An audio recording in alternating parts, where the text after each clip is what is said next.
হয়তো গো আর আসবো না, তাই বলে কি তোমায় ভালোবাসবো না। এই যে এলাম শঙ্খ নদীর তীরে,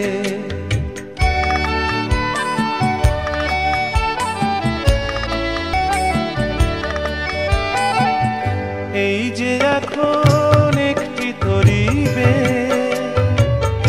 আমরা দুজন চলেছি গান গে।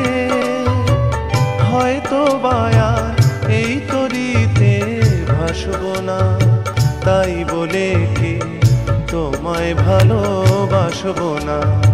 এই